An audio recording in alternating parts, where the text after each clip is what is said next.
আসসালামু আলাইকুম everyone, welcome to my channel. খুবই সহজভাবে কোনো রকম রোদে দেওয়ার ঝামেলা ছাড়াই ভীষণ মজার একটি আমের কুচি আচার আজকে তৈরি করে দেখাবো। কোনো রকম রোদে দেওয়ার ঝামেলা ছাড়াই যে কোনো কাচের জারে রেখে এটাকে সংরক্ষণ করে খেতে পারবেন দীর্ঘদিন পর্যন্ত। কাঁচা আমের সিজন চলে যাওয়ার আগেই যদি ঝটপট কোনো রকম ঝামেলা ছাড়াই এরকম মজাদার একটি কুচি আচার তৈরি করে রাখতে পারেন, তাহলে কিন্তু পরিবারের বড় থেকে ছোট সকলেই খুবই পছন্দ করবে।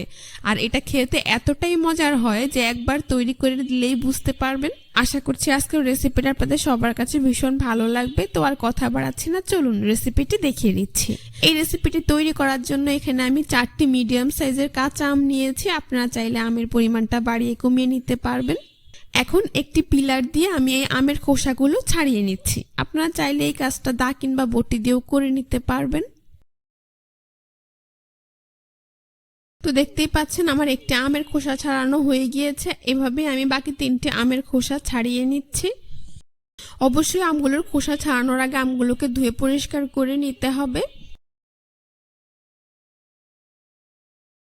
তো দেখতেই পাচ্ছেন আমি খুব ভালোভাবে 4টি আমের খোসা ছাড়িয়ে নিয়েছি।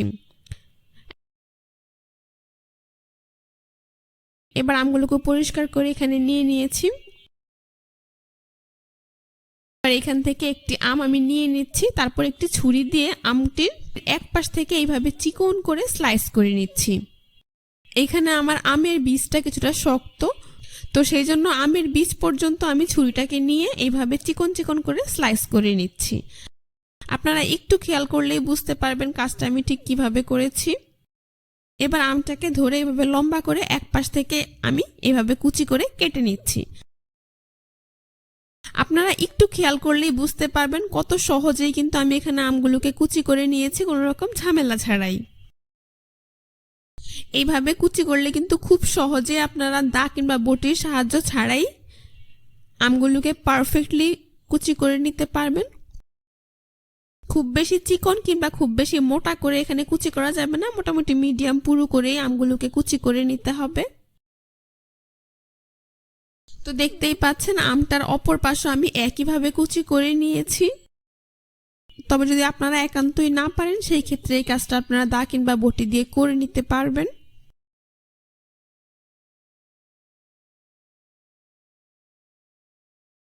তো এভাবেই আমি 4টি আমি কুচি করে নিয়েছি।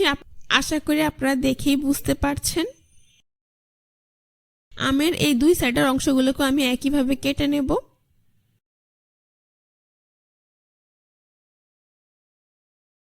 দেখতেই পাচ্ছেন 4টি আমি কিন্তু আমার কুচি করা হয়ে গিয়েছে। এবার কুচি করে রাখা আমগুলোকে আমি একটি প্যানে উঠিয়ে নিচ্ছি। আর প্যানটা কিন্তু আমি এখনো চুলায় বসাইনি। এবার এর মধ্যে অ্যাড করে দিচ্ছি 1/2 চা চামচ পরিমাণ চিনি। চিনির পরিমাণটা আপনাদের পছন্দ অনুযায়ী বাড়িয়ে কমিয়ে দিতে পারবেন, অথবা যদি আমের পরিমাণটা বেশি দেন সেই ক্ষেত্রে চিনির পরিমাণটাও কিছুটা বাড়িয়ে দিতে হবে। তো চিনিটাকে আমের সাথে খুব ভালোভাবে মিশিয়ে নিচ্ছি। মেশানো হয়ে গিয়েছে। এবার আমি এর মধ্যে অ্যাড করে দিচ্ছি প্রায় 1/3 কাপ পরিমাণ ভিনেগার। এখানে ভিনেগারটা অবশ্যই দেওয়ার চেষ্টা করবেন, এতে করে রোদে দেওয়ার ঝামেলা ছাড়াই কিন্তু দীর্ঘদিন পর্যন্ত এই আচারটাকে সংরক্ষণ করে খেতে পারবেন। তো এই ভিনেগারটাকেও আমি আমের সাথে খুব ভালোভাবে মিশিয়ে নিয়েছি। এবার এই আম, চিনি আর ভিনেগারের মিশ্রণটাকে আমি এভাবেই প্রায় 10 থেকে 15 মিনিটের জন্য রেখে দিচ্ছি। ফিরে এলাম 15 মিনিট পর। দেখতেই পাচ্ছেন এখানে কিন্তু অনেকটাই পানি উঠেছে। চিনিটা গলে গিয়েই মূলত এতটা পানি এখানে উঠেছে। এই পানিটা দিয়ে আমি আচারটা তৈরি করে নেব, অতিরিক্ত কোনো পানি এখানে অ্যাড করব না। যে কোনো টক ফলের সাথেই কিন্তু চিনিটা অ্যাড করলে দেখবেন এরকম পানি ছেড়ে দিবে। এবার আমি প্যানটাকে সরাসরি চুলায় বসিয়ে দিচ্ছি। এখন চুলার আঁচ মিডিয়ামে রেখে এই পানিতে আমটাকে আমি সেদ্ধ করে নেব। এই আচারটা তৈরি করতে কিন্তু অতিরিক্ত কোনো পানি এখানে অ্যাড করা যাবে না। কিছুক্ষণ পরপর এভাবে নেড়ে চেড়ে দিতে হবে। দেখতেই পাচ্ছেন পানিতে বলক আসতে শুরু করেছে আর আমটাও কিন্তু সেদ্ধ হতে শুরু করেছে। ঠিক এই পর্যায়ে আমি এর মধ্যে অ্যাড করে দিচ্ছি 1/4 চা চামচ পরিমাণ হলুদের গুঁড়ো আর দিয়ে দিচ্ছি 1/4 চা চামচ পরিমাণ লাল মরিচের গুঁড়ো। এতে করে আচারের কালারটা খুব সুন্দর আসবে আর খেতেও কিন্তু ভালো লাগবে। তো হলুদ আর মরিচের গুঁড়োটাকেও আমি আমের সাথে খুব ভালোভাবে মিশিয়ে নিয়েছি।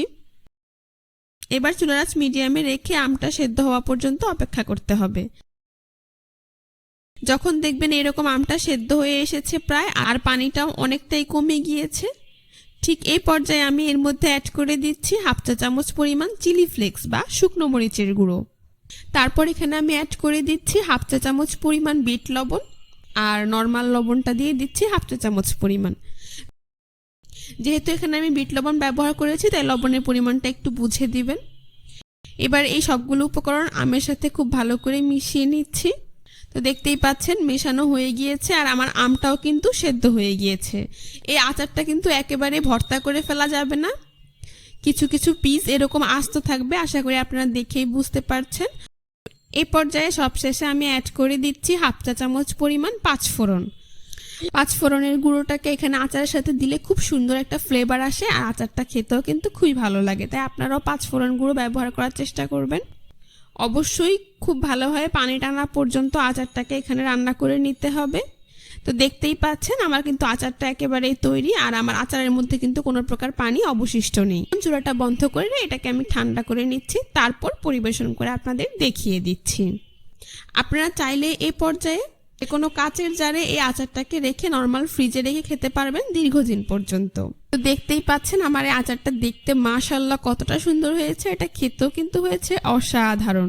ভাত কিংবা পোলাওর সাথে এই আচারটা খেতে কিন্তু খুবই ভালো লাগবে। একদমই সহজ উপায়ে সামান্য কিছু উপকরণ দিয়েই ঝটপট আমি আমের এই আচারটা তৈরি করে দেখিয়েছি। আজকের রেসিপিটি ভালো লেগে থাকলে আমার চ্যানেলটি সাবস্ক্রাইব করে দিবেন, পাশে থাকা বেল বাটনটি অন করে দিবেন। আজ এ পর্যন্ত। তো একদিনের রোদেই তৈরি করে 1 বছরের মতো সংরক্ষণ করে খাওয়া যাবে ভীষণ মজাদার একটি আমসত্ত্ব রেসিপি আজকে তৈরি করে দেখাবো। বাজারে কিন্তু এখন প্রচুর পরিমাণে কাঁচা আম পাওয়া যাচ্ছে, তাই এই কাঁচা আম ফুরিয়ে যাওয়ার আগেই খুবই সহজ উপায়ে পরিবারের সবার পছন্দের টক ঝাল মিষ্টি এই আমসত্ত্বটা তৈরি করে রাখতে পারেন, আর একবার তৈরি করেই কিন্তু প্রায় 1 বছরের মতো সংরক্ষণ করে খেতে পারবেন। আমি একদমই সহজ উপায়ে তৈরি করে দেখিয়েছি। নতুন যারা তৈরি করতে চাচ্ছেন আশা করছি রেসিপিটি তাদের খুবই উপকারে আসবে। তো আর কথা বাড়াচ্ছি না, চলুন রেসিপিটি দেখে নিচ্ছি। এখানে আমসত্ত্ব তৈরি করার জন্য প্রথমেই আমি প্রায় 1.5 কেজি কাঁচা আম নিয়েছি। আমি ছোট বড় মিলিয়ে প্রায় 1.5 কেজির মতো এখানে কাঁচা আম নিয়েছি। এবার একটি পিলার দিয়ে আমি আমগুলোর খোসা ছাড়িয়ে নিচ্ছি। আপনারা চাইলে এই কাজটা দা কিংবা বটি দিয়েও করে নিতে পারবেন। তো দেখতেই পাচ্ছেন সবগুলো আমের খোসা আমি একইভাবে ছাড়িয়ে নিচ্ছি। এইবার আমি আমগুলোকে ধুয়ে পরিষ্কার করে নেব। তারপর একটি গ্রেটার দিয়ে আমগুলোকে গ্রেট করে নিচ্ছি। এখানে গ্রেটার দিয়ে আমগুলোকে গ্রেট করলে কিন্তু আমসত্ত্বটা তৈরি করা খুবই সহজ হবে, আর অল্প সময়ে তৈরি করে নেওয়া যাবে। আপনারা চাইলে গ্রেট করা ছাড়াও আমগুলোকে মিডিয়াম সাইজের টুকরো করে কেটেও সেদ্ধ করে নিতে পারবেন, তবে আমি অল্প সময়ে আমসত্ত্বটা তৈরি করতে চাচ্ছি, সেই জন্য এইভাবে আমগুলোকে গ্রেট করে নিয়েছি। দেখতেই পাচ্ছেন সবটুকু আম আমার গ্রেট করা হয়ে গিয়েছে। এখন এই গ্রেট করা আম আমি একটি ফ্রাই প্যানে উঠিয়ে নিচ্ছি।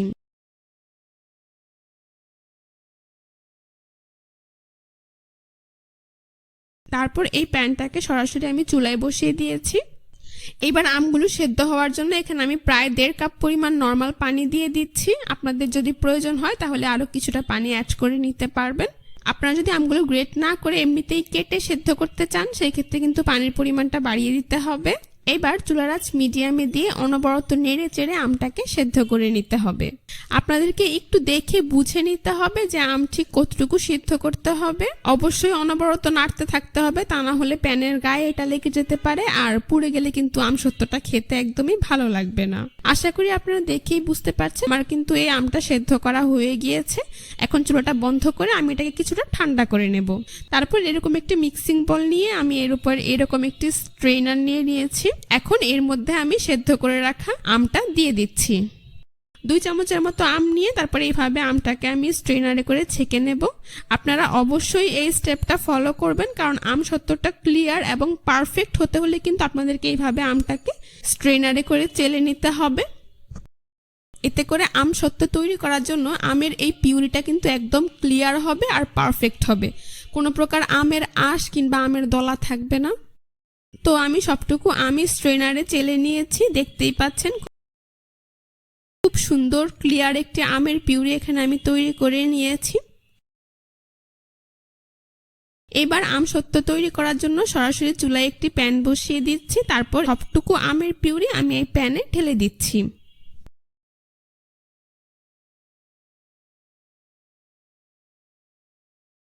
এবার চুলার আঁচ মিডিয়ামে রেখে অনবরত নেড়ে চেড়ে দিতে হবে। যখন আমের পিউরিটা কিছুটা গরম হয়ে আসবে এই পর্যায়ে আমি এর মধ্যে অ্যাড করে দিচ্ছি প্রায় 1.5 কাপ পরিমাণ চিনি। 1.5 কাপ পরিমাণ চিনিটা কিন্তু এখানে খুব বেশি মিষ্টি হবে না, কারণ আমটা কিন্তু অনেকটাই টক থাকে, সেই জন্য আমি এখানে 1.5 কাপ পরিমাণ চিনি অ্যাড করেছি। আপনারা চাইলে এর পরিমাণটা বাড়িয়ে বা কমিয়ে দিতে পারবেন। চিনি অ্যাড করার পরে কিন্তু চিনি থেকে পানি ছাড়তে শুরু করবে, তাই অবশ্যই এভাবে অনবরত নেড়ে চেড়ে চিনিটাকে আমের সাথে মিশিয়ে নিতে হবে। আর খেয়াল রাখতে হবে যেন আমের এই পিউরিটা লেগে না যায় অথবা পুড়ে না যায়। তো চুলার আঁচ মিডিয়ামে দিয়ে মোটামুটি 5 থেকে 7 মিনিট সময় নিয়ে এইভাবে অনবরত নেড়ে চেড়ে জাল করে নিলেই দেখতে পাবেন চিনির যে অতিরিক্ত পানিটা সেটা টেনে গিয়েছে আর আমের পিউরিটাও ঘন হতে শুরু করেছে, এর কালারটাও চেঞ্জ হতে শুরু করেছে। আপনারা আশা করি দেখেই বুঝতে পারছেন। পর্যায়ে এর মধ্যে আমি অ্যাড করে দিচ্ছি 1/2 চা চামচ পরিমাণ লবণ আর দিয়ে দিচ্ছি 1/2 চা চামচ পরিমাণ বিট লবণ। এবার এই দুটি লবণকে আমি আমের সাথে খুব ভালোভাবে মিশিয়ে নিচ্ছি। লবণ দুটিকে আমের সাথে খুব ভালোভাবে মিশিয়ে নিচ্ছি। আর আমি আবারও বলে দিচ্ছি আপনারা অবশ্যই অনবরত নেড়ে চেড়ে এখানে আমের পিউরিটাকে জাল করে নিতে হবে। তো লবণটা খুব ভালোভাবে মেশানো হয়ে গেলে এখন আমি এর মধ্যে অ্যাড করে দিচ্ছি প্রায় 1/2 চা চামচ পরিমাণ 5 ফোড়নের গুঁড়ো আর দিয়ে দিচ্ছি 1/2 চা চামচ পরিমাণ ভাজা জিরার গুঁড়ো। আবারও আমটাকে অনবরত নেড়ে চেড়ে দিচ্ছি। খুব বেশিক্ষণ সময় এটাকে নাড়াছাড়া রাখা যাবে না, কিছুক্ষণ পরপরই এইভাবে নেড়ে চেড়ে দিতে হবে। দেখতেই পাচ্ছেন আমার আমসত্ত্বর কালারটা কিন্তু গোল্ডেন ব্রাউন কালার হয়ে আসছে, খুব সুন্দর একটি কালার মাশাআল্লাহ। এখন সবশেষে এখানে আমি অ্যাড করে দিচ্ছি 1 চা চামচ পরিমাণ চিলি ফ্লেক্স। তো চিলি ফ্লেক্সটাকেও আমি এই আমের পিউরির সাথে খুব ভালোভাবে মিশিয়ে নিচ্ছি। আজকে যেহেতু আমি টক ঝাল মিষ্টি আমসত্ত্ব তৈরি করছি তাই এখানে অবশ্যই ঝালের পরিমাণটা একটু বুঝে দিবেন। তো আমের এই পিউরিটা যখন ঠিক এইরকম ঘনত্বের চলে আসবে আপনি বুঝতে পারবেন আপনার আমসত্ত্ব তৈরির জন্য পিউরিটা পারফেক্টলি রেডি। এবার চুলাটা বন্ধ করে দেব। তারপর এখানে আমি এইরকম একটি স্টিলের ট্রে নিয়ে নিয়েছি, এর মধ্যে আমি সামান্য পরিমাণ সরিষার তেল ব্রাশ করে দিচ্ছি। এবার আমি এর উপর পরিমাণ মতো আমসত্ত্বের মিশ্রণটা দিয়ে দিচ্ছি। খুব বেশি ভারী করে দেওয়ার প্রয়োজন নেই, যেহেতু আমরা একদিনের রোদে এটাকে শুকিয়ে নেব, তাই মোটামুটি পাতলা করে এটাকে দিতে হবে। একটি স্প্যাচুলা দিয়ে আমি খুব সুন্দরভাবে পুরো ট্রেতে আমসত্ত্বের এই মিশ্রণটাকে ছড়িয়ে দিচ্ছি। আশা করি আপনারা দেখেই বুঝতে পারছেন। খুব বেশি ভারী করে দিলে কিন্তু এটা শুকাতে সময় লাগবে, তাই আমি কিছুটা পাতলা করেই দিচ্ছি। আপনারাও চেষ্টা করবেন একটু পাতলা করেই দিতে। তো আমি আরও একটি সিরামিকের ট্রেতে একইভাবে আমসত্ত্বের এই মিশ্রণটাকে ঢেলে নিয়েছি। আশা করি আপনারা দেখেই বুঝতে পারছেন। এখন আমি একদিনের রোদ এটাকে শুকিয়ে নেব, তাহলেই কিন্তু তৈরি হয়ে যাবে ভীষণ মজাদার টক ঝাল মিষ্টি আমসত্ত্ব। ফিরে এলাম একদিন পর, দেখতেই পাচ্ছেন একদিনের রোদেই কিন্তু পারফেক্টলি আমার আমসত্ত্বটা শুকিয়ে গিয়েছে। দুটো ট্রে থেকে এখন আমি আমসত্ত্বটাকে উঠিয়ে আপনাদেরকে দেখিয়ে দিচ্ছি এটা ঠিক কেমন হয়েছে। দেখতে কিন্তু মাশাআল্লাহ খুবই সুন্দর হয়েছে, আর এটা খেতেও কিন্তু হয়েছে অসাধারণ। একবার তৈরি করে দিলেই দেখবেন পরিবারের বড় থেকে ছোট সকলেই খুবই পছন্দ করবে, আর একবার অনেকটা তৈরি করে নিলেই বছর জুড়ে সংরক্ষণ করে খেতে পারবেন কোনো ঝামেলা ছাড়াই। তো দেখতেই পাচ্ছেন দুটি ট্রে থেকেই কিন্তু খুব সুন্দরভাবে আমসত্ত্বটা উঠে এসেছে। আমার কিন্তু আমসত্ত্বটা খাওয়ার জন্য পারফেক্টলি রেডি। এখন পরিবেশন করে আপনাদের দেখিয়ে দিচ্ছি। দেখতেই পাচ্ছেন এই আমসত্ত্বগুলো দেখতে মাশাআল্লাহ কতটা সুন্দর হয়েছে, আর এটা খেতেও কিন্তু হয়েছে অসাধারণ। টক ঝাল মিষ্টি এই আমসত্ত্বটা মাত্র একদিনের রোদেই ঘরে থাকা কয়েকটি উপকরণ দিয়ে আমি তৈরি করে দেখিয়েছি। যারা প্রথমবার আমসত্ত্ব তৈরি করতে চাচ্ছেন আজকের রেসিপিটি হুবহু ফলো করলে কিন্তু ভীষণ মজাদার একটি আমসত্ত্ব তৈরি করে নিতে পারবেন, যা পরিবারের সকলে খুবই পছন্দ করবে। আশা করছি আজকের রেসিপিটা আপনাদের সবার কাছে ভীষণ ভালো লেগেছে। রেসিপিটি ভালো লেগে থাকলে অবশ্যই আমার চ্যানেলটি সাবস্ক্রাইব করবেন। আজ এ পর্যন্তই, সবাই ভালো থাকবেন, সুস্থ থাকবেন। আল্লাহ হাফেজ।